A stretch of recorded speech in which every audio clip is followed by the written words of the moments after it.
Sok szeretettel köszöntök ismételten mindenkit innen a Duna partjáról. És hát folytassuk a 2.11-es Mercedes hibáinak a taglalását, úgymond. Az előző rész az itt elérhető. Szóval a következő hiba, ami jelentkezett az autón, az... Hát ja, igen, nem említettem, hogy ez egy légrugós kivitelű autó volt, az se baj, ha sebességbe rakom.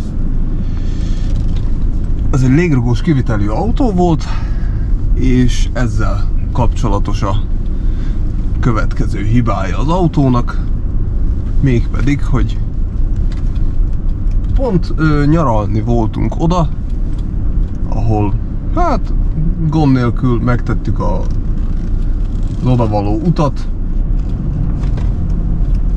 Hát, ha irányjelezni, könnyebb lenne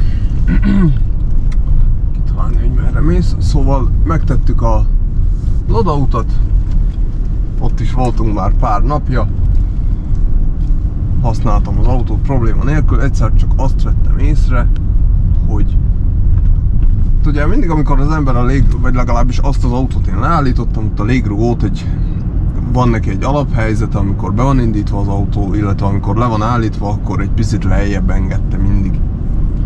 Na most, hogy ez nem történik meg, az volt a hiba jelenség, hogy leállítás után nem engedte vissza magát az autó, és ez mindig csak egy ilyen picikét maradt fentebb. Ez mintha egy picit fentebb lenne. Na hát jó van, nem érdekes, hát hibát nem ír, ugye?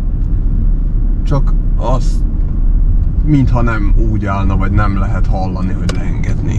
Jó, hát használtam tovább az autót, és ez addig fajult, hogy már teljesen fenn volt az autó. Szinte mert mindig emelt rajta, viszont vissza nem engedte. És hát az lett a vége ugye nyilván, hogy már ott nem használtuk az autót, a hazautat még meg tudtuk vele tenni, de szinte ilyen teljesen felfújt légrugóval, és hát onnan még ugye otthonról el kellett vinni szerelőhöz, nem lehetett tudni, hogy mi a baja, akkor még nekem nem volt olyan készülékem, hogy a diagnosztikán megnézzem, hogy mi a probléma. Így elkerült a szerelőhöz. Hát ott végül is a szerencsénk volt, mert a gyanú az a kompresszorra adott okot, bár ugye hát pumpálta a levegőt. Na de végül az lett a probléma, vagyis hát a megoldás, hogy elkezdték ott méregetni a légrugónak a vezetékeit, és a légrugó nál lévő egy ilyen leeresztő szelepnek a vezetéke az volt elszakadva, és így nem tudta kiverzérelni azt a szelepet, hogy leeressze a levegőt a légrugóból. Így hát hál' Istennek nagyon olcsón megúsztam ezt a kérdést. Azt hiszem akkor 10 000 forintba került maga az egész. Ahhoz képest, amire gyanakodtunk, hogy esetleg a komplet légrugó rossz, vagy ilyesmit, tehát ahhoz képest egy nagyon nagy szerencsém volt. Ezt követte ugye egy másik légrugó probléma,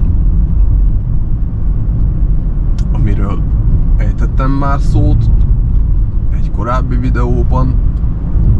Az arról szól ugye, hogy kátyúra futottam, kiszakadt benne a gumi, engedte a levegőt, és hát ez pont nyaralás alatt történt. Ennek a komplett történetét azt szintén itt jobb felső sarokban megtaláljátok. Ezután következett közvetlenül azután a légrugó probléma után a főtengely szítárcsának a problémája. Hát egyszerűen gyönyörű. Ugye, hogy közvetlen nyaralás után mindjárt még egy műszaki hiba, elég nagy volumenű ráadásul. Tehát nyaralásból hazaértünk, sikerült ott orvosolni a légrugó problémát. Majd egy bevásárló központnál, ott a parkolás során ilyen kopogó hangot lehetett hallani motortér felől. Hát mi lehet, ezt fene se tudja. Akkor csinálta, amikor teljesen alá volt szedve a kormány, majd amikor vissza lett lazítva, vagy hát vissza lett tekerve a kormány, akkor már nem kopogott. Hát gondoltam, hogy ott valami szíjjal kapcsolatos dolog lesz, mert ugye a szervó annál többet kér, többet kell neki dolgozni, ergo a szíjat, azt a hosszbordás szíjat jobban megfeszíti. Na mindegy, hazaértünk, és ott ránéztem az autóra, és hát lehetett látni, hogy a főtengely szítárcsában, ugye említettem, hogy ez egy első generációs 211-es, ezeknél még úgy volt a szítárcsa, hogy volt egy belső, illetve egy külső fémrész, ezt egy igen vastag tömör gumi kötötte össze. Ezre azért volt szükség, hogy ugye a járásból fakadó egyenetlenségeket ez simította ki. Tehát, hogy ne rángassa ugye a szíjat, maga a főtengelynek a forgása, ugye az egyenetlen forgása. Ez az, ami ugye ez a torziós gumi, ami ezt csillapította. És hát ez teljesen, hát így elrehült, el volt szakadva ez a gumi, a szítárcsa így félig lefordulva, gyönyörű látvány volt. Ugye ezt is csak szerelőn keresztül lehetett megoldani, ehhez szerszámot kellett venni, egy ilyen vezérlés rögzítő szerszámot, azért vezérlés rögzített, mert azzal volt együtt az a szerszám, amit volt egy olyan rögzítő szerszám, amit a lentkerékhez kellett betenni úgy, hogy az önindítót leveszi az ember, és akkor annak a furataiba illeszkedett két csapja, azt hiszem 2 vagy 3, nem is tudom, de hogy annak tehát a szerszám csapjai az önindító furataiba illeszkedtek, és ilyen 3 fok volt meg kimunkálva rajta, az összetalálkozott ugye a lentkeréknek a fogaival, és azzal lehetett megfogni a főtengelyt. Ahhoz, hogy le lehessen lazítani a csavart, ugyanis az egy 10.9-es, azt hiszem, olyan csavar, egy ilyen mocskos vastag, nem is tudom, hogy átmérőre mennyi, egy ilyen, hát hülyeséget, de 10-en fölül, bőven 10-en fölül, 10 mm-es átmérőn felüli vastagságú csavar, 10.9-es, a gyári meghúzási nyomatékja azt hiszem valami 400 Newton körüli, bár lehet, hogy teljesen, tehát olyan falsadatot mondok, de valahogy így, hogy valami 400 Newton és 2x90 fok. Megpróbálok majd utána nézni, és ha rosszat mondom, akkor majd ide beírom. De hogy valami brutális, tehát más autótípusokhoz képest is nagyon nagy meghúzási nyomatéka van neki, és azt csak így lehetett lelazítani. Na már most, miután sikerült lelazítani ezt és levenni, annyi volt a gond, hogy ilyen szítárcsából csak gyárit lehetett venni.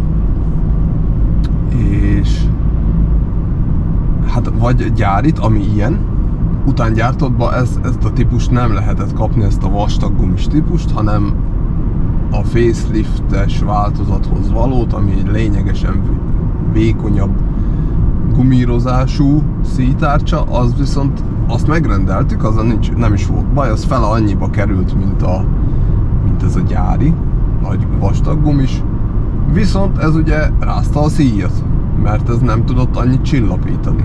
És ekkor jött a remek ötlete a szerelőnek, hogy mi lenne, hogy mivel a generátoron fix szítárcsa volt, ezt cseréljük ki egy szabadon futóra, és hát ha az segít, és így is lett, mert a szabadon futó a maradék rezgéseket el tudta venni, vagy nyelni, és teljesen simán futott a szíj.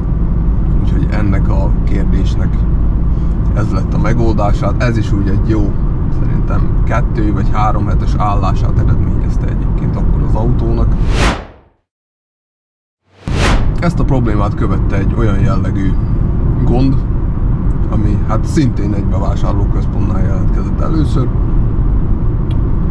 Ott, ahogy leparkoltunk, kiszállunk, zárnám le az autót, és a bal hátsó ajtózár az elkezdett, hát az a gomb elkezdett ugrálni, majd hát vagy fönn akadt, azt hiszem fönnmaradt. Az összes többi ajtót lezárta, az fönnmaradt, és az összes ajtó, tehát ugye a központi zár, hogy zárta volna le az ajtót, az összes ajtó az zárva maradt, azt az egyet kivéve a bal hátsót, ugye ott fönn is maradt a gomb, és nyitva maradt.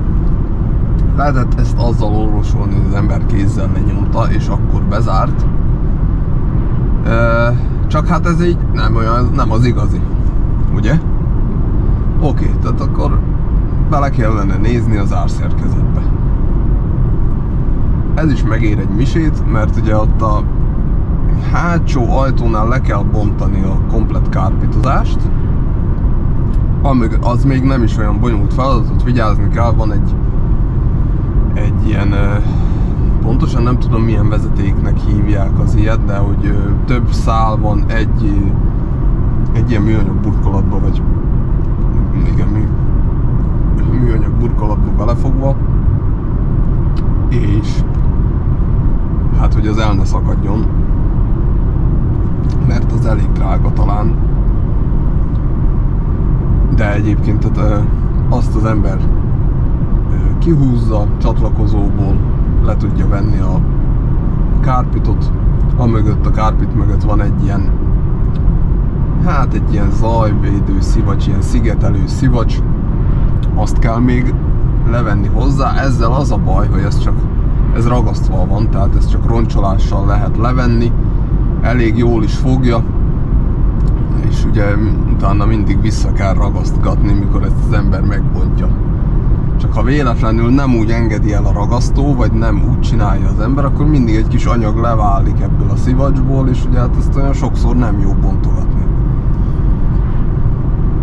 És ezt ugye lebontva látszódik, hogy ott az árszerkezet. Oké, ki kellene venni. Mi fogja? Hát most több csavar is fogja, de ami igazán kifogott rajtam, azt tudom, az, hogy a falc felől kellett benyúlni az ajtónak a hátulja felől, vagy hát tehát az ajtófalc felől kellett benyúlni, ott volt egy 8-as torszcsavar. A probléma csak az, hogy olyan hosszú szárú torszcsavar húzó kell hozzá, tehát én nem tudom, tehát valami 20 vagy 25 cent is, azt hiszem, tehát legalább kell hozzá, hogy el lehessen érni azt az egy torszcsavart, ami fogja magát a kilincset, és akkor a kilincset azt hiszem, hogy ki lehet már billenteni, meg szétszedni, és akkor ki lehet szedni kompletten az árszerkezetet utána.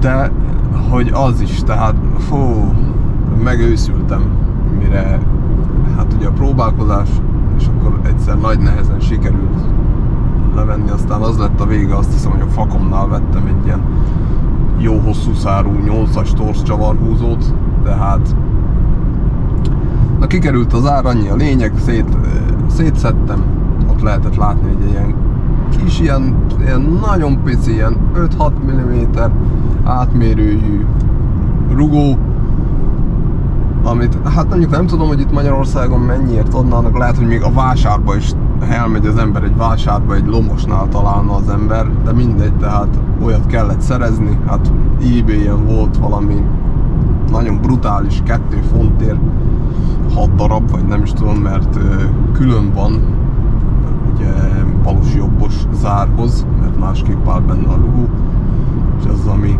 helyen tartja mindig utána a szerkezetet, mikor beáll egy állásba, vagy lent tartja, amikor zárva van. Na mindegy, ezt a pici rugó, ez képes elfáradni, és akkor ezt kellett kicserélni. Hát és erre a részre én igazából most ennyit szántam volna, még lesz egy harmadik rész jövő héten, ugyanígy a hibákkal kapcsolatban. Köszönöm szépen mindenkinek a megtisztelő figyelmét, tudjátok, like, feliratkozás, komment, ha kérdés van, nagyon szívesen válaszolok, és hát akkor jövő héten találkozunk. Sziasztok!